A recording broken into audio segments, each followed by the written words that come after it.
Hello मेरी shining stars. तो आज हम करते हैं कक्षा 6 हिंदी व्याकरण मनस्वी पाठ्य पुस्तक अध्याय 20 संवाद लेखन। जब भी हम कोई धारावाहिक फिल्म या नाटक देखते या पढ़ते हैं तो उनमें पात्रों द्वारा की जाने वाली बातचीत की मुख्य भूमिका होती है। इसी का नतीजा होता है कि कई धारावाहिक या फिल्में देखकर लोगों की आंखों में आंसू आ जाते हैं तो कुछ हमें ठहाके लगाने पर मजबूर कर देते हैं। यह बातचीत या वार्तालाप ही संवाद कहलाता है। संवाद का विषय कुछ भी हो सकता है, पर जब संवादों को लिखा जाता है तो यह अवश्य ध्यान देना चाहिए कि उनकी भाषा सरल व रोचक हो तथा संवाद एक दूसरे से संबंधित होने चाहिए। पहला है जन्म दिवस पर मिले उपहारों के संबंध में दो सखियों में संवाद। दीक्षा, जन्म दिवस पर सबसे अच्छा उपहार क्या मिला? दीक्षा यहाँ पर गरिमा से बातचीत कर रही है। गरिमा ने जवाब दिया, करुणा ने हमारे देशभक्त नामक पुस्तक दी थी, मुझे वही सबसे अच्छा उपहार लगा है। दीक्षा ने कहा, उस पुस्तक में ऐसा क्या है? गरिमा, वह देशभक्तों के जीवन की जानकारी देने वाली पुस्तक है। इसके लेखक डॉक्टर करण सिंह हैं। यह उनकी पहली पुस्तक है। इसकी भाषा सरल है। इससे हमें देश की आज़ादी के लिए मर मिटने की प्रेरणा मिलती है। दीक्षा ने कहा, मुझे भी पढ़ने के लिए देना। और गरिमा ने जवाब दिया, इस पुस्तक को पढ़कर तुम्हें भी देशभक्ति की प्रेरणा मिलेगी। अब हम दूसरा करते हैं अध्यापिका एवं छात्रों में संवाद।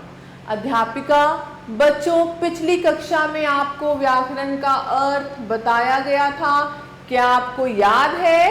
कौन बताएगा? एक छात्र ने उत्तर दिया, मैडम मैं बता सकता हूँ, मुझे याद है। अध्यापिका, हाँ शाबाश, आप बताइए। छात्र, व्याकरण वह साधन है जिसके द्वारा हम भाषा को शुद्ध पढ़ना, शुद्ध बोलना और शुद्ध लिखना सीखते हैं। अध्यापिका, शाबाश कपिल, लेकिन तुमने एक गलती कर दी है।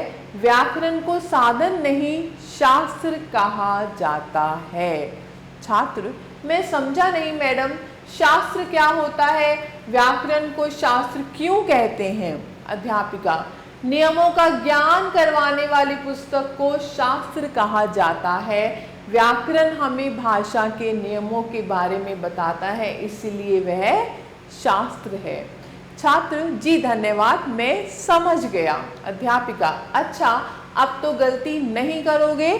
छात्र, जी बिल्कुल नहीं, आप कहें तो अब मैं व्याकरण की परिभाषा फिर से बताऊं?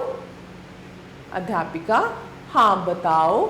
छात्र, व्याकरण वह शास्त्र है जिसके द्वारा हम भाषा को शुद्ध पढ़ना, शुद्ध बोलना और शुद्ध लिखना सीखते हैं। तीसरा है दीपावली मनाए जाने के संबंध में मित्रों में संवाद। अजय, इस बार दीपावली मनाने का मजा नहीं आया। राहुल, क्यों? मैंने तो खूब मजे किए। अजय, दीपावली से 3 दिन पहले की वर्षा ने सब चौपट कर दिया। दुकानदार भी रो रहे थे, ना मिठाइयाँ बिकी ना पटाखे। राहुल, यह बात तो है, दीपावली के दिन भी देखो कितनी वर्षा हुई थी।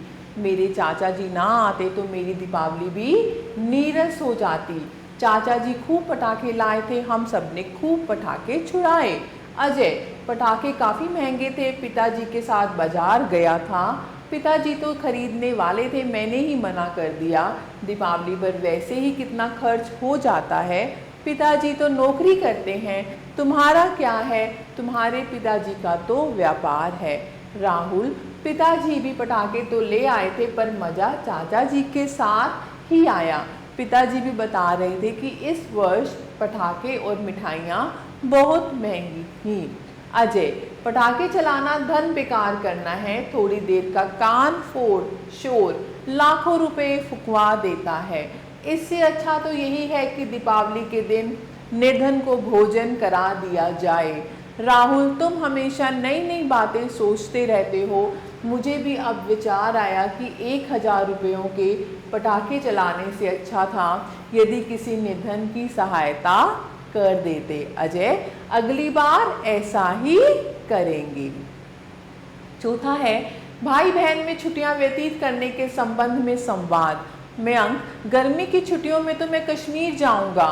प्रीति, कश्मीर पिछली बार गए थे, अब की बार चंडीगढ़ चलेंगे।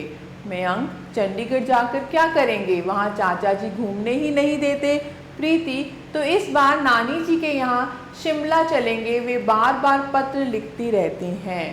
मयंक, पिताजी को बता दीजिए, वे हमारे उत्तर के अनुसार कार्यक्रम बनाएंगे।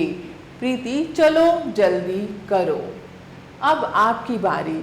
निम्नलिखित विषयों पर संवाद लिखिए। तो जैसे पहला है कक्षा में आए नए अध्यापक को लेकर दो मित्रों के बीच संवाद। ऐसे दूसरा है बच्चे की चोट को लेकर दो पड़ोसियों के बीच के संवाद। और तीसरा है शरारती और असभ्य पड़ोसियों को लेकर पति पत्नी के बीच संवाद। तो ऐसे ही मेरे प्यारे बच्चों आप इस अभ्यास को कर सकते हैं। तो प्यारे बच्चों, आप सभी का तहे दिल से बहुत बहुत धन्यवाद। मैं आशा करती हूँ आपको ये सब अच्छे से समझ आया होगा और आप हमेशा खुश रहिए, स्वस्थ रहिए।